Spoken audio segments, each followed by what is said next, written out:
Do you remember the Grindhouse trailer? It was called the Grindhouse. That's pretty good. So this is something that we're trying. Yeah. It's a fun experiment, tentatively called the Talkies. The Talkies. The Talkies. The Talkies. Let's go around the table a little bit. I'm Jef. I'm Sara. This is John John who? Houzer. John Houzer. Oh, the deep resonance. Houzer. He has a website. I do have a website. It is johnhouzer.com. How do you spell it? Houzer. It's Houzer, not Hosier, not the singer. Not the singer. Like, yeah, a lot of people are Yeah. like, oh, Hosier is it's Houzer. Just when you thought it was safe to put Right. an S in Houzer, you thought wrong. Well, the Z is for cool people. Everyone knows that. Yes. Marketing 101. Have Yeah. a Z. It's like, or if you add like a Z to the Springer Films Films, because they're extreme. Action. or Talkies. Speaking of, that is an excellent segue. So welcome to Talkies. Talkies on Assembler FM. This episode is sponsored by the Springer Film Institute. Happens to be where Sara and I also work. Yep. I definitely say I definitely would have loved if this was a thing back when I was a kid, like growing up here and stuff. Like this is, just to see this and like how it's all playing out. Just to be in this room right now is it's crazy right now. Like, But Jef and I talk about this all the time. Like, I mean, we're both from Columbus, and we had to leave to go follow our dreams. You know what I mean? Like, there was no film. Say for the Springer, there wasn't as much theater or even acting opportunities for people like us, so we had to Right. leave. And now, like, with everything that's happening, with how much art is happening in Columbus, not just it's booming. film and acting, like, it's a whole new world. And it's like really exciting. It's like Columbus is just getting into like this art deal in full force. Like it's pretty incredible. Like even with like we got our buildings now are being painted. Like downtown is a lot more colorful than it used to be, which is Absolutely. like it's Well, we had bringing Art this Pop, which was last week, and then we had Creative South, which was happening this past weekend. And there's been the Way Down Film Festival. There's all these like little like surges of creativity for different pockets. Art Pop was great to see. Painters and photographers and jewelry makers all come together, and then Creative South is designers and calligraphers and graphic artists all come together, and Way Down, your filmmakers, not just from here but all over. Like we're stacking the deck, I think, to make Columbus really awesome. Yeah. Almost like I was about to say, almost like pioneers in the sense of just like, because I feel like this new wave of creativity is coming from like our generation, and it's just gonna Absolutely. Yeah. Like I was gonna say, just like the older, I don't want to offend like them, but just like the older people that's just kind of running things. I guess Who are you talking about, John? getting controversial here, but but I'm just not saying that like older people, but just I guess people that's just been. I guess what I'm really just trying to say is that creatives are. You're talking about there's an established status quo right now. Right, Disrupting it. Right, exactly. But I see we're going to a place now where like people at our age demographic and just people like us, creatives, are now kind of rebuilding or just Absolutely. rebranding Columbus in a sense. Yeah. Which brings me, I mean, we've already hit on, I have a list of topics. Well, just because of what we're talking about now is where do you want to see film in Columbus go, and where do you want to see Columbus go in general, like with arts and creativity? I think would be really good. But since we're the Talkies, I figure we should talk about film. Yeah, a little it bit. might be helpful for context to talk about where do we feel like Columbus film is now, and Yeah. where has it been. From my point of view, I remember, I think of Columbus right now a lot like I used to think of Atlanta, where Exactly. there was a time in the 90s when like The Heat of the Night was filming, and they'd film a couple movies in Atlanta every now and again. and everyone would talk about, oh, there's so much film, and this is the 90s, okay? And they would say, there's so much film in Atlanta. They used to say that then, right? There's so much film in Atlanta, and you can go and you can be an actor, and you don't have to go to L.A., and you can be in Atlanta.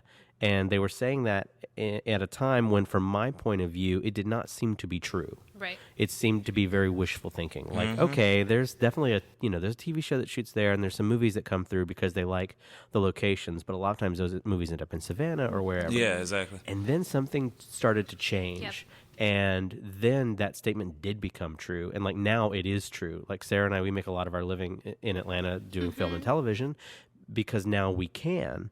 And now when someone says there's a lot of film in Atlanta, and like now it is really true. But I remember feeling like an inflection point where it went from, okay, sure, there's some stuff shooting to like, no, legit, there's stuff shooting all the time. Half of LA is in Atlanta in the sense like they're shipping companies over because of the boom, which is fantastic. It's so wild to think. Like y'all have no idea just like everything that's happening right now. I was literally just like hoping and praying for that like as a kid. Like movies are just like my life, and like growing up and just figuring out what a director was and stuff, and then it was just like I've always had that sense of, all right, you have to go to New York or L.A. in order to handle that. And then whenever they would shoot some films here, like you said, they were shooting like Savannah or just like small areas in Georgia and stuff. But even then, like whenever I would find out about that stuff, I thought it was like fascinating. Absolutely. Like, oh, they shot this in Savannah, they shot this but in it seems so like Atlanta unattainable. It's like, oh, it's so up in the clouds. How do I Right. hear it? I mean, Yeah. And now it's like, no. You just you do the thing. You audition. You get to be a PA on a set. You work your way up. It's not like It's not out of the realm of possibility because it's happening. I mean, besides the Mans Mackey Studios being here, that we've got the Flat Rock Studios and we've got the Kendrick Brothers filmed something here. I need to come closer to the mic. Sorry. I'm not used to this. While we're in a bit of a pause, if I can kind of circle back for just a second, what I was getting to is I remember that there was this inflection point where it was like, okay, there's some stuff shooting, and then the narrative became, okay, there's enough stuff shooting, but if you're an actor, all you're ever going to be is a day player. And now the conversation has moved to, no, you can come in and you can book leads in features and in television and not be based in L.A. And now I feel like Columbus is on the beginning of this inflection point where it went from, oh, there's stuff shooting in Columbus, kind of maybe like We Were Soldiers, to now we're getting that tickle of stuff from Atlanta where it's like, no, there's like Columbus is starting to be seen as a viable location to shoot. And that's where the change is happening. Anyway, I just think that maybe we're at a point where we're at the beginning of a change. Oh, yeah, we're definitely at the beginning. Like, Absolutely. even, like, just this here, too, Springer Film Institute, like, that is the beginning. Like, that's... Trying. Yeah, like it still it's plays it's gonna play a huge part. Like I believe so. Like it does. I like to think. I mean, at least I feel like with my students who are actors, like they're going out and they're starting the hustle. You know what I mean? And like I always tell them, look, I wish I had someone to tell me what to do because like I went from theater to film, like. You know, a lot of theater people, and it's not this way anymore now. Now there's like bleed between, to like you can do theater and film. But there was a time when you were either a theater actor or you were a film actor, and if you tried to be either, like people scoffed at you, and like there was this elitism. And so no one told me all the things I needed to know to start filming. It was through a lot of trial and error and a lot of mistakes. And it's like if I can just be like, here's what I did that was wrong. Don't do that, like. What I like about what we're doing here is I'm really excited about what's going on with the college, right, for sure. But we're not part of the college. We're our own thing, and we're accessible to everyone. And you don't have to be enrolled in college to show up and do stuff. Yeah. And so I think not to make this like a long sponsory because that's not what we're here for. But I do think that something that we provide as a service is that we are accessible to more people than. If you have to tack on the cost of college tuition with it at the same time. Yeah, funny story. Last time we spoke, I told y'all that I was thinking about going to film school and stuff. And CSU's film program interests me a lot. And I was like going back and forth on whether I should do that. And then that's when I like saw this. And then it was just like, okay, well, I don't have to sign up for like classes and grades and just like have to deal with that whole deal and get I don't know, loans and stuff. I just feel like that was going to be a whole nother different thing. And but yeah, no, like that's why I say that programs like Springer Film Institute is going to be very beneficial, just because there may be a kid out there who doesn't know that much about filmmaking, but maybe wants to get into filmmaking, and maybe they don't have enough money to go to school. Maybe they don't have like that kind of deal, but they can come here and. No, absolutely. I mean, like our goal is, whether we a novice or you really want to do this as your passion, come take our classes, and then if you want to go to GFA, that's great, right? Go continue that, or if you think you're ready to go work on a film set, go work on a film set. Like you really get to choose your own path as an adult, and I feel like sometimes we forget that. You know what I mean? Like, especially when you're 18 and you've just graduated high school and you've had 18 years of being told where to go and what to do and what is expected of you, and then you're sort of released into the wild with coming up with your own structure. This could be a little bullet point on your journey to be like, what do I need to do next? Because I think the longest class we have runs for 6 weeks. So it's not like it's so much of your life, you know what I mean? But it's a moment where you can figure things out and reassess, or be like, no, I want to know more, or I'm going to go do this professionally. And I think that's really cool. Meow, meow, meow.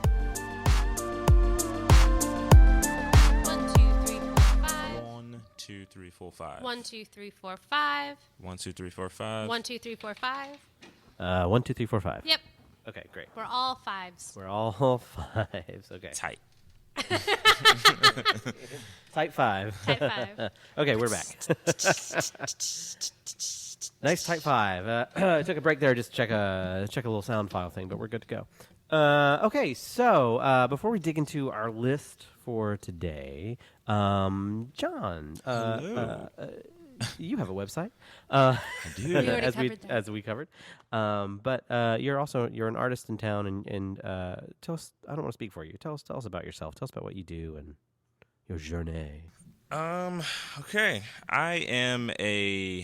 I guess I'm just a creative, just in general. But if I had to put a title, I would say filmmaker, videographer, editor. I never know which one to really say. Is it just filmmaker? Is it just go filmmaker? Yeah, go with filmmaker. All of the above, Let's just do that. Let's do that. Filmmaker. Yeah. Depends on what job you're trying to get, right? Yeah, for real. Yeah. What got you inspired, or what's the moment where you're like, this is what I want to do? I want to be a filmmaker. Jurassic Park. Just like I feel like a lot of people say that, but Jurassic Park hit me different. I didn't know what it was. Mm-hmm. Yeah, I remember it being on TV, and my mom was in the kitchen or whatever, and I was just playing and stuff, and then it was on television, and freaking, like I said, I didn't know what it was, and it was the raptor scene, the kitchen sequence. You can open doors. I remember just seeing this scene, and I was just like, what the heck is this? And, just going back and rewatching that, and then that just sparked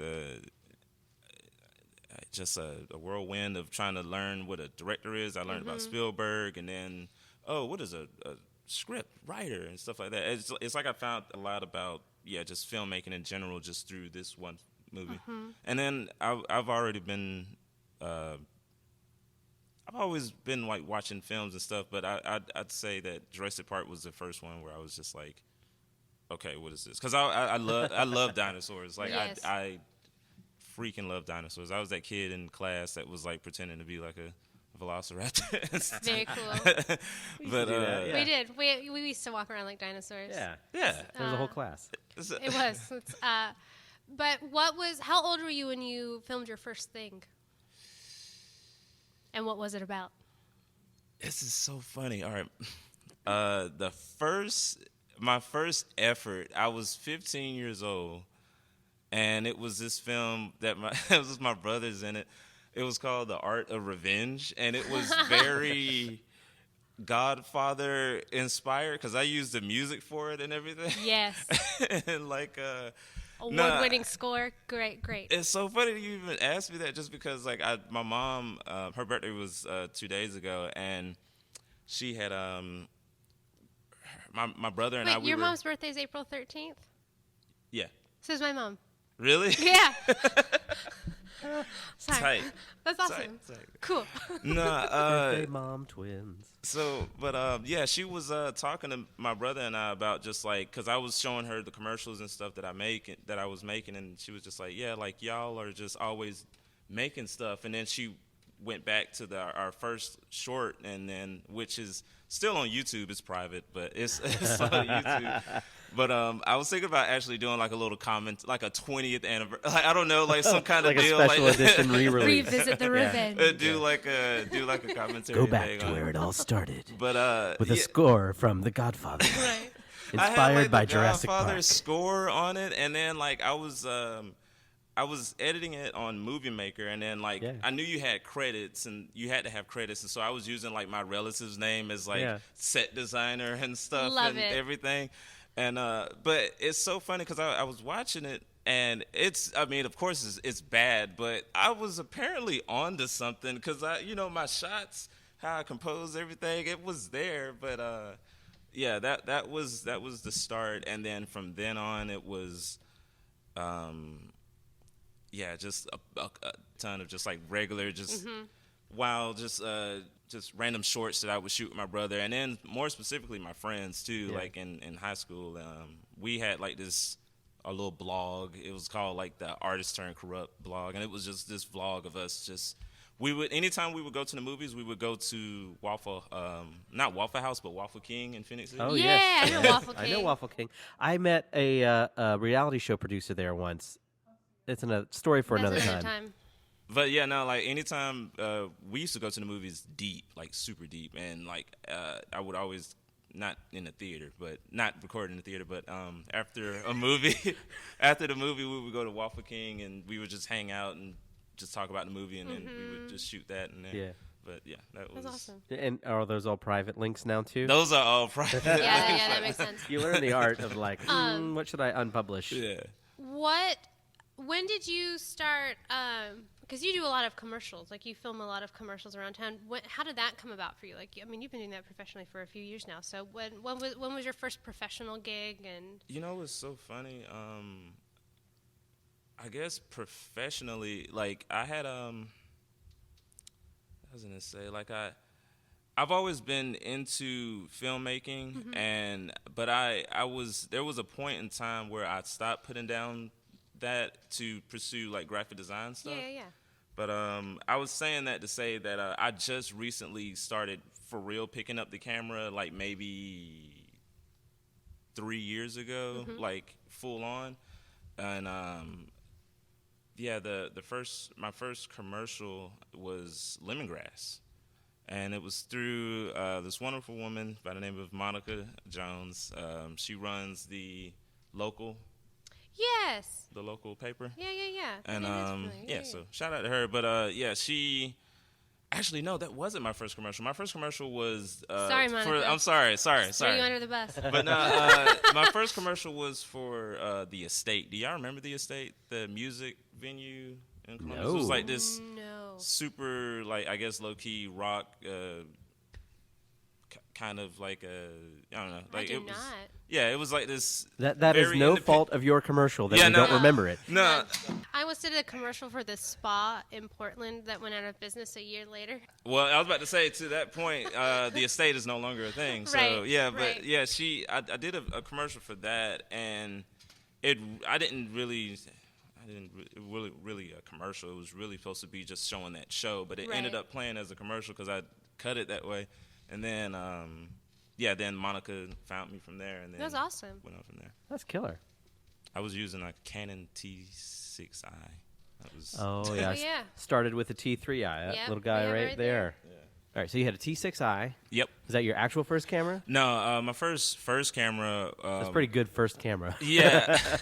My first camera was like this small, like HD handy cam type thing, and I thought it was just the best like thing in the world. Like my mom got it for me for my birthday, and literally from then on, that's where you got Art of Revenge and like all of that stuff. Nice. Like a Panasonic or yeah, Sony? Or it was a Panasonic. Yeah. Yes, As yes. soon as I got that camera, man, like that's when I was just like. Did it record on a card or on DV tape or DV what? tape. Oh, okay. No. All right. Actually, it wasn't DV tape. It was a hard. It was like CD? a hard drive. Oh, like yeah. You kind of put Ooh, the that's pretty USB good. deal in there. Yep. Yeah. Like a memory stick or a thing like that? Yeah. Like I had, my dad got a VHS camcorder from a pawn shop and gave it to me and was like, here, go nuts. And I did. And it had an iris control on it, right? So what I would do is I would film these Star Trek parodies and I'd go outside and we would beam away I would hit record. So we can only beam one person at a time, right? Me and my friend. Right. So if he was going to beam away, right, then he would get into frame, and I'd hit record, I can still remember it, and I would turn the iris all the way open, so the whole screen would go from normal to bright white.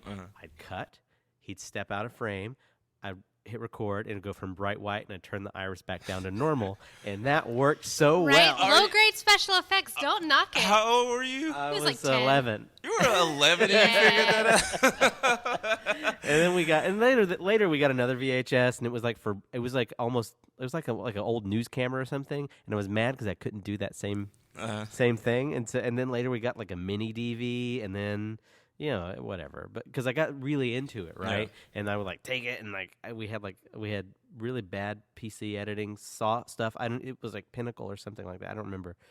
And what were you like cutting it with? Yeah, so everything. So first I did 2 VCRs, and I did head to head, and I got a switcher, and I would do that way first, right? See, I wish I was. I No, wish you I don't. had a. I do. I really do. I wish I had a VHS like during like. I just wish I operated that first, but yeah. Yeah, but then yeah. So we did that, and then I did that so much, and I came of age in the '90s, and my dad was feeding my habit. He was like, here, and we had like no money, but so looking back on it now, it means a lot to me that he took a chance like that, right? But we would have computers that and we had like the limited versions of Photoshop and that kind of stuff, that you could get when you bought like. It was like Photo Deluxe, but it was Adobe, but all their like low end stuff. What would you think of as Photoshop elements now, right? The reason I bring that up is in my little space movies, I would import the the mini DV, whatever. I would import that analog through a converter into the Movie Maker stuff, and when I wanted to do some special effects, I would bring them in frame by frame into Photoshop, and Photoshop every frame to do like lightsabers and stuff. You are 11. I doing had no this. life. Yeah. All right, so that. No, I mean I get it. Like I do get it, just because I wasn't. All right, so I didn't have a camera, but in replacement, I love movies so much. I was that kid that was writing scripts, and then I would come up with the movie posters, and I would make that in paint and Yes. stuff. Yep. And I remember With the stretched, with all the lines below. Yeah. So and so presents. Yeah, and yeah, stretched type. Yeah. I was trying to make it like look like super official and Yes. everything, but yeah, like the dedication and just like that hard work that you put in, putting together all of this tape and stuff, like that's kind of I get you. I feel it. I definitely feel that. We'll have to have like an art swap. Or something. See, Like, I just look at this. I had a little Canon. It was like when digital cameras were like really expensive, but it could also shoot video. And I was forced in high school to take a computer class, and I learned about Photoshop. And so like I could shoot some things, but like you're saying, the graphic art, I was like, oh, I can do this, and I can add stuff to that. And then I went away from it, and I went to go be an actor and whatever. And now you're doing McDonald's UK commercials. Why are you doing that? But when we got this job here, and we had to create our own marketing, and Jef is a master graphic designer. I'm like, retired. Yeah, no, but he did that for his part-time gig when we were in Atlanta. And I was like, I kind of know some about Photoshop. And so I was like, oh, I know. And it's like muscle memory. It's like, I can do this, and Yeah. this. Never So I've leaves been you. like Yeah. designing stuff. And I'm like, oh, yeah, I can still. That's how it was and for Adobe's been cool. They've kept a lot of the shortcuts. They really That's have. that's how Premiere Pro was for me because I was using Movie Maker. I didn't use anything else. I've heard of Final Cut, couldn't afford it, but like I've heard of all of that stuff. But I was using Movie Maker for like the longest, and then after that, then I started doing the graphic design stuff like fully, and then I learned about Premiere. And everything I'm doing in Premiere now is like completely self-taught. But like applying that same like muscle memory from Movie Maker and just applying it to. But I think there's something to be said that everyone in this room is self-taught. That like we have the drive, and we are just like, well, we'll figure it out along the way. And you get that across the board in every industry, but especially I feel like in the arts, it's like, well, I wanted to do it, so I just figured out how to do it, and I messed up along the way, but here's some good stuff that came out of it. Well, we're really drawn to people that want to do the thing more than they want to do something else. I was just going to ask, like, how old were y'all when y'all realized that y'all wanted to do this, get into the film world? 3. I was 3. Yeah, see, I was 3. I feel like that catches on super early on. Yeah. I didn't know. I couldn't ID that's what it was, right? But like I loved making movies and TV shows when I was very young.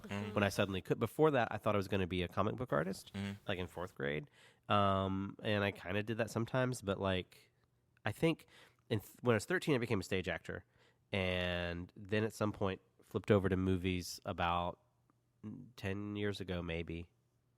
10 years ago. I didn't necessarily know I wanted to do film. I just ago. knew I wanted to be a performer. And when I was 3, I used to put on made-up stories for my family all the time, like with costumes and a whole plot line.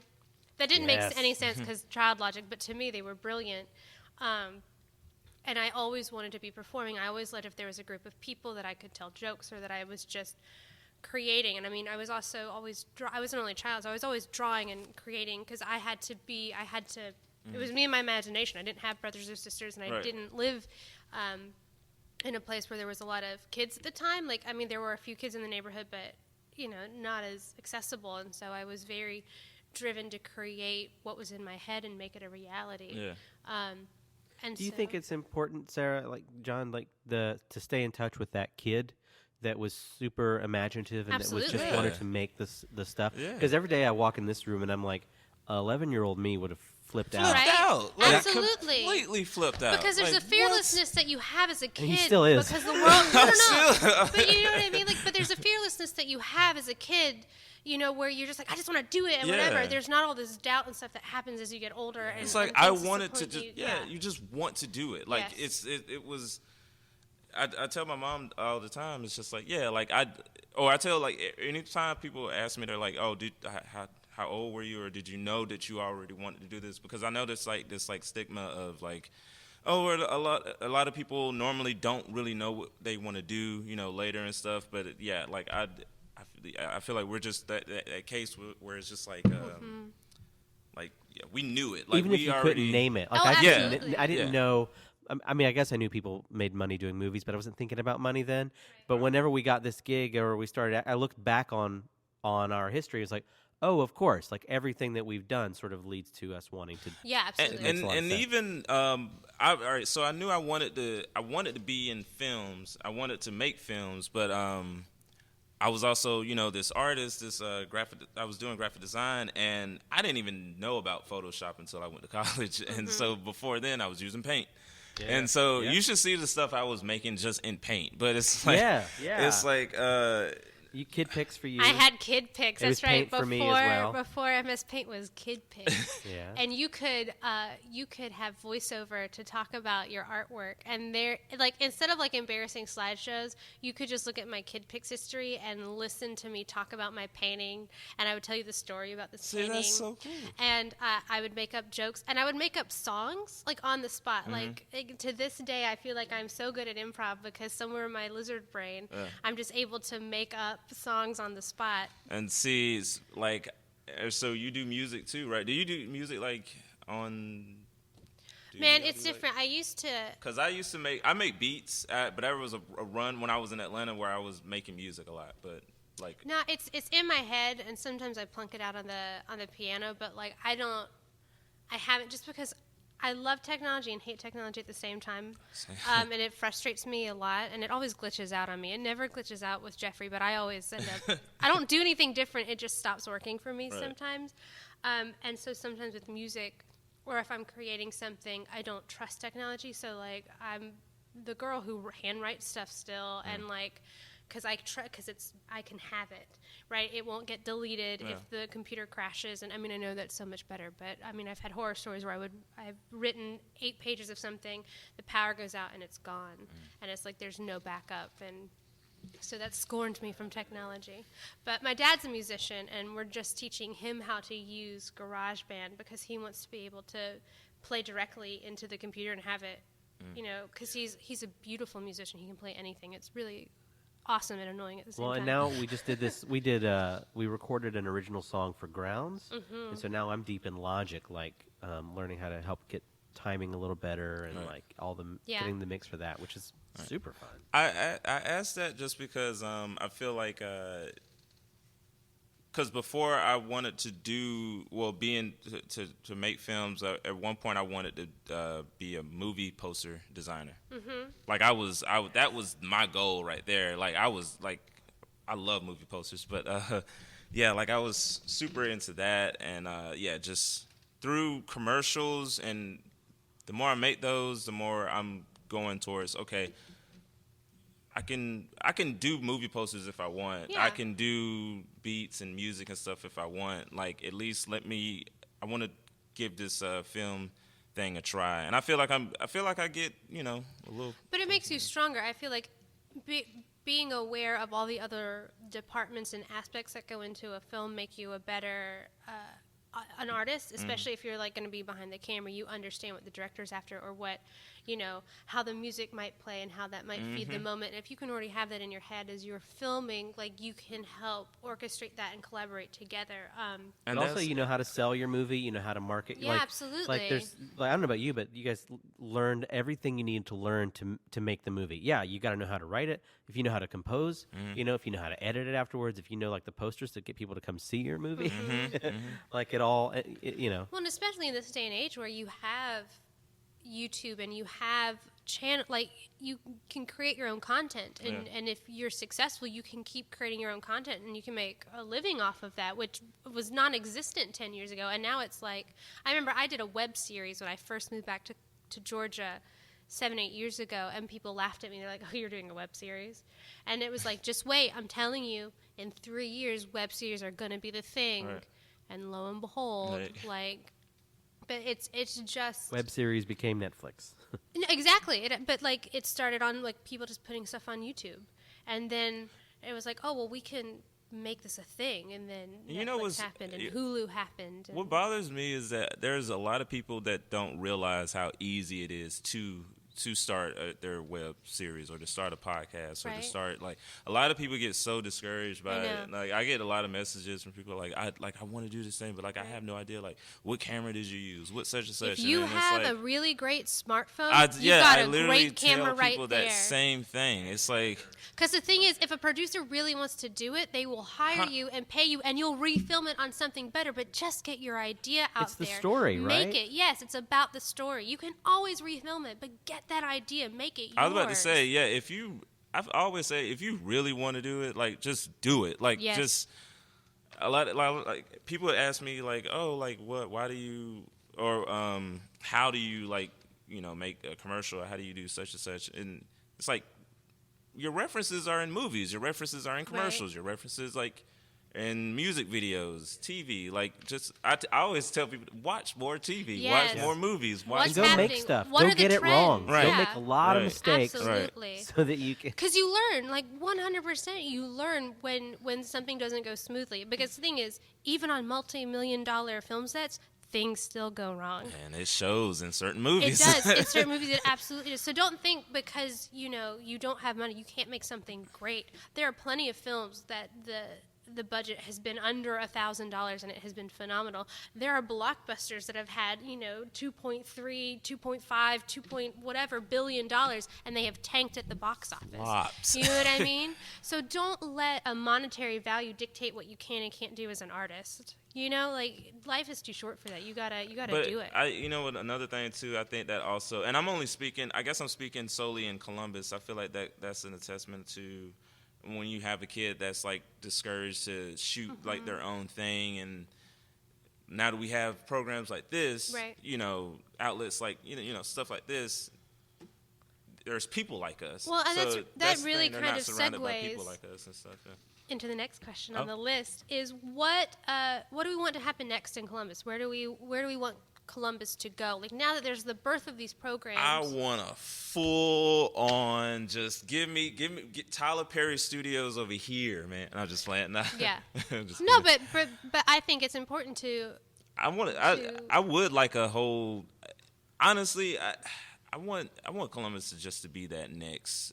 I want it to be just like how Atlanta is, like just as big as. And I really feel like we're on the way. And I think, our whole mission, like Jef and I's personal mission, is to, like, yes, Atlanta is important, and yes, we need to bring some people down from Atlanta. But if we can create our own momentum outside of relying on Atlanta, then we have our own power. You know what I mean? And I think we get to create our own market that then Atlanta can be like, oh, yeah, I want to tap into that. You know what I mean? And that's why I think training people who want to work on films is important. So, like, yes, go up to Atlanta, get more experience, but if you can come down and create here where you're known more and you're seen more and you have more opportunities for hands-on experience, absolutely do that. So I think it's working, together. Mine's pretty simple. Maybe it's too simple. I really just want Columbus to believe Yes. that it can happen because being from here, and, we both left, but we're back now. But there was this thing, like, I felt like sometimes I was living in this parallel timeline world, alternate universe, because as a kid, I would come here, like, and do theater camps and like, pursue acting stuff, and when I wasn't here, I would be drawing comics or I'd be making movies on little VHS cameras, right? But I was always like, okay, I have all the stuff. I can do it. I just need to do it.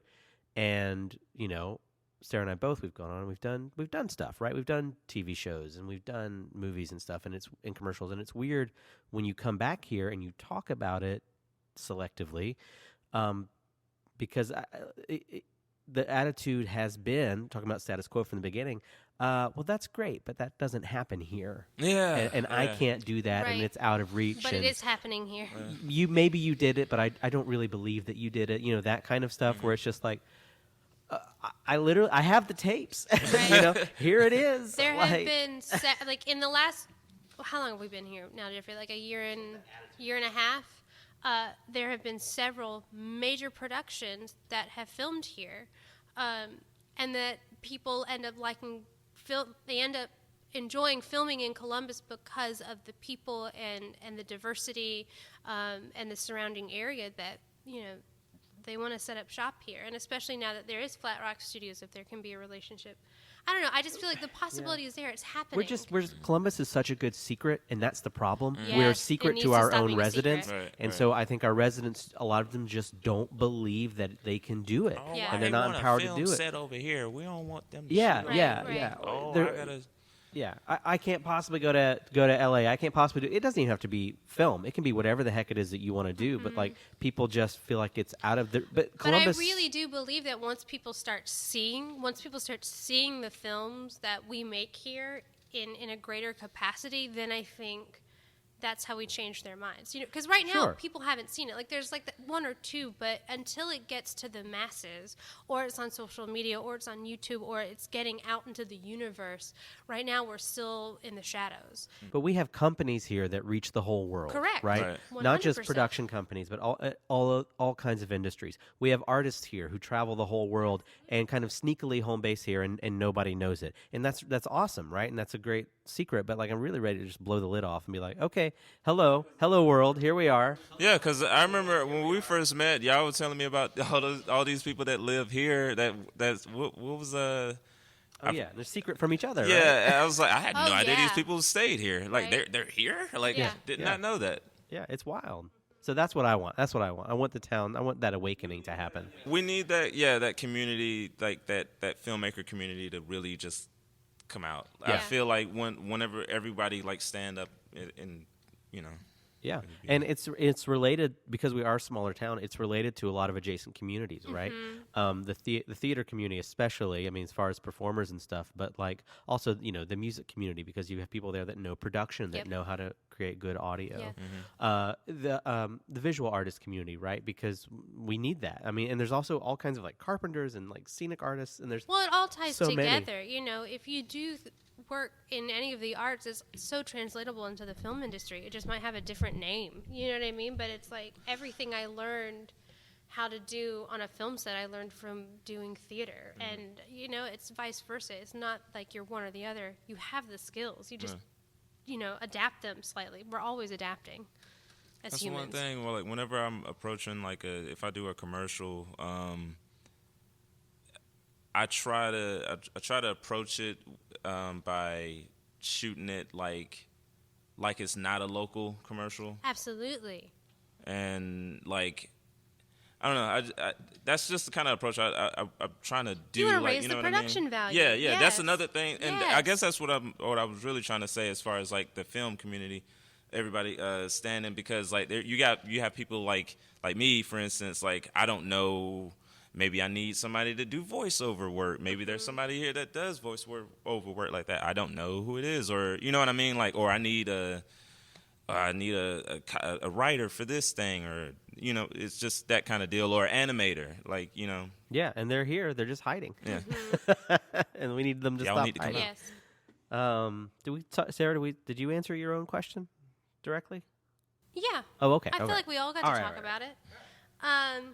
I mean, now I don't really have anything about where we went. Like now, Columbus. Now we can just talk about general film stuff. Now, Yeah, sure. if We'll bring it on home. We'll bring it on home for today, maybe.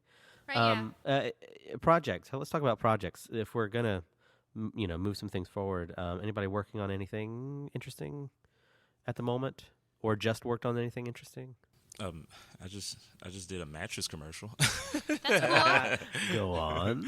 You have the floor. I just did this mattress commercial, and I'm gonna show it to you guys after this. Yes. But Yes. I've really been beating myself over it. But just because I'm that, I guess, a perfectionist, I don't know. I just feel like I don't trust like my writing sometimes, and I don't trust like what I'm doing. But yeah, no, and then it's so that funny. doesn't get any better. It's so funny because like I do all this stressing, and it's just a mattress commercial at the end of the day. But to me, it's I want it to be like it's like this local furniture store, but I wanted to make it look like Ashley's Furniture or Oh, something. that's good. That was like going to be my question. Was it a furniture store, or was it just a commercial for a mattress in a yard somewhere? No, it was Buy a this mattress in my friend's yard. it's a warehouse furniture like discounter store. ENS mattress and furniture. yeah. Yeah. That's awesome. So just taking that place and trying to make it look more upscale. Oh, that's cool. I've booked 2 commercials this month. That's right. You did. You did McDonald's. But UK. I don't International. know. But Jeffrey, I don't know if you can talk about it because Why? I'm not supposed to put anything on in the public until it airs. Well, but no one. Look, they know that there are McDonald's. Let's speak in hypotheticals here. Purely hypothetically, I hear that there are McDonald's in the currently United Kingdom, and I believe that they do advertising, and it stands to reason there might be some commercials for that McDonald's, and if so, perhaps you are in one.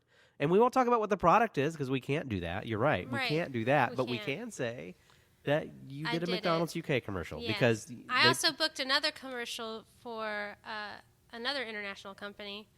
I forgot what that was. It went well. My agent Can't- called or messaged me really Oh, early that and just was happened. like, "Hey, we want to give you a direct booking. Is that okay?" Yes, I filmed that next week, so it's exciting. So that is tight. I And love that. I we're- love hearing that. I love hearing stuff like that. That's super cool. Yeah, it's not. Yeah, it's just.